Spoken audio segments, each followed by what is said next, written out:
What are the best cooking tips everyone should know? If your cookies look all the way done, when you pull them out they are already burned. This is one I regularly fail to master.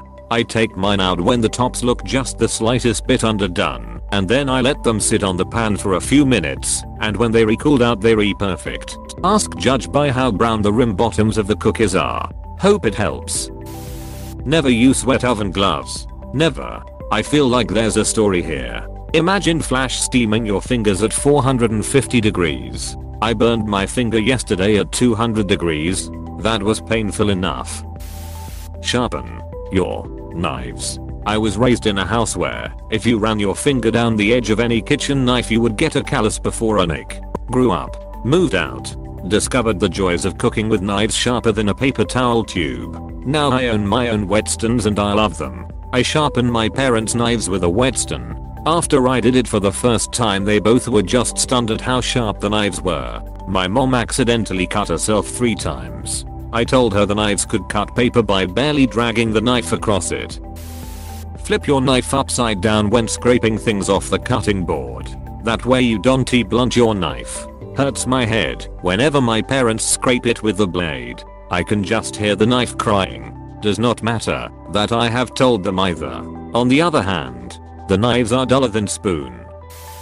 Cut potatoes into pieces before boiling them. I know it sounds obvious, but you would not believe how many people I have met who always put the entire thing in water, only to complain about how long it took to cook. Also leave the skins on. You can still get a smooth mash with the skin. Also, stop going for a smooth mash. Unless you want a puree to feel extra fancy. Do not bother chasing every lump. Lumpy potatoes taste more homey anyway.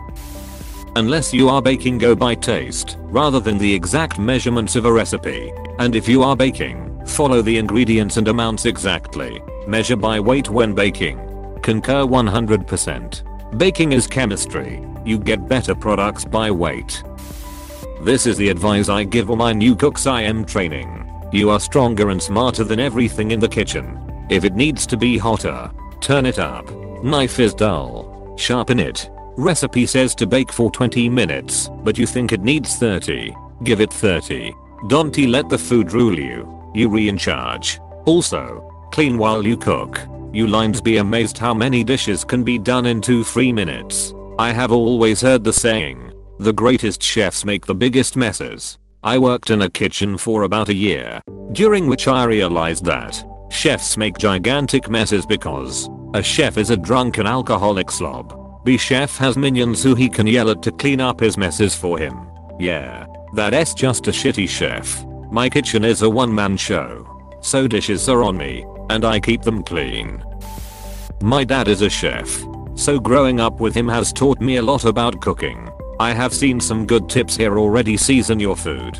Season as you go. Use sharp knives. Preheat the oven, etc. But a really good tip, especially for people who are not that fond of vegetables, oven roast them. Roast veggies are the best. Just give them a little oil and seasoning. I usually do salt, pepper, garlic and onion powder, and give them 20-30 minutes depending on how big the veggie pieces are. If there is a type of vegetable you usually do not like because you have only tried it boiled to oblivion, try oven roasting it. I hate boiled Brussels sprouts, but oven roasted they are my favorite. I love oven roasted Brussels sprouts with reduced balsamic vinegar drizzled over. Do you drizzle the balsamic vinegar before or after you roast them? Thank you for the tip.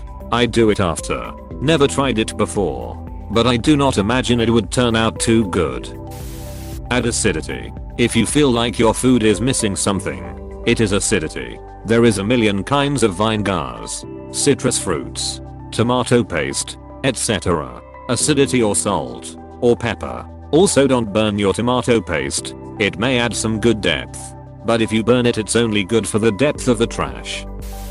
Seasoning with herbs and spices makes things tasty. Some people cook like they have never heard of them. My sister-in-law. Blandest food I have ever eaten. All vegetables boiled to death. Always shred cheese yourself, especially if it is going in some kind of sauce. Packaged shredded cheese has anti-caking agents that inhibit proper melting. There are pre-shredded cheeses and good cheeses, but there are no good pre-shredded cheeses. I agree with this statement completely, but man, I'm a sucker for pre-shredded moz. Add more garlic. Also, the difference between an average cook and a good cook is often adding more butter and or seasoning. Garlic, salt, butter, the eternal engadiners of food. Get a kitchen scale. If you are prone to wandering off or getting distracted in the middle of things, get a kitchen timer. Keep your knives sharp. Spices and baking powder only last a year or so after they are opened. I predict this will be the most controversial tip. Clean as you go. Think about what was on your cutting board last, and if it will make the food you want to chop next stinky or unsafe. Stay positive and be adventurous. Worst comes to worst, you can bean the whole thing and order a pizza. Keep spices in the freezer. They will last much longer.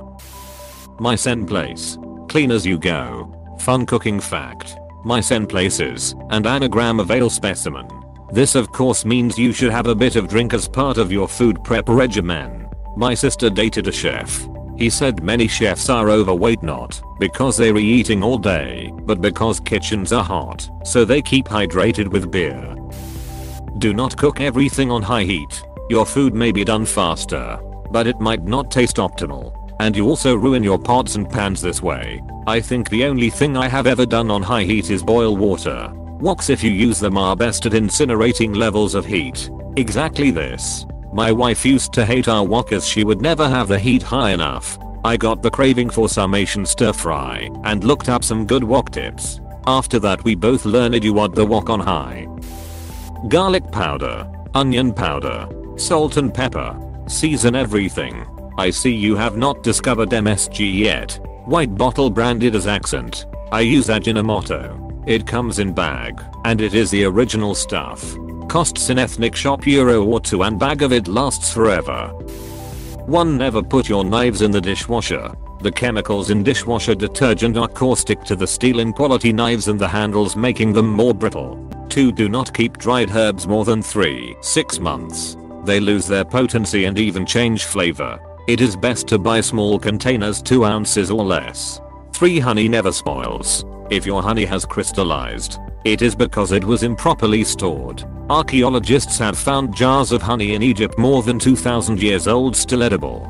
4. Ripen hard avocados by placing them in a paper bag overnight. 5. Peel tomatoes by placing them in boiling water for 10 seconds, then immediately placing them in ice water. 6. Arrowroot can be used as a substitute for cornstarch in an emergency. 7. When baking, go by weight not measuring. You will get better products. Baking is science. 8. When cooking rice the ratio is 2:1. Liquid to rice. Do not be afraid to use chicken, beef or vegetable stock instead of water. Add fruit juice and zest for a change of pace. 9. Watch cross-contamination. Meaning do not cut raw veggies on a cutting board, you just cut raw chicken or any raw meat on. Now you can go the other way. Cut chicken on a board you cut veggies on. Source: I'm a professional chef. Regarding the honey, A, it is still edible, and B, you can undo that by heating it. Wash your hands before cooking. And if you have been working with peppers, wash your hands after cooking. Always preheat. Why? All cooking times are based upon a preheated oven. Additionally, food should be kept out of the temperature danger zone as much as possible. By preheating, your dish travels through this zone 141 F faster, reducing the possibility of foodborne disease. Source: I'm a chef. I am confused. Do people put food in the oven as soon as they turn it on? I always figured that you wait for an oven to reach its target temp. Hot pan, cold oil, then food. Also, you should try to cut things to roughly the same size so they cook evenly. You don't have to be chef perfect. Just try to get them close. Do you not let your oil heat up first? I usually let it heat up to the rippling phase. This is standard in Asian wok cooking. Deglaze with any liquid for a better sauce. Antifrizz it is. I always save my transmission fluid for a nice bourbon sauce for my filet mignon. Season your food. Like really seasoned. Like when you are cooking meat, make sure the meat is covered in spices seasoning. Set timers. Learn to use high heat. Learn to use a sharp knife. Follow the recipe. Like actually follow every step of the recipe the way it is written. And season throughout. It is not great to dump a bunch of spices on something to start or just as you finish. Taste and adjust. Also, try doing different things with spices and herbs.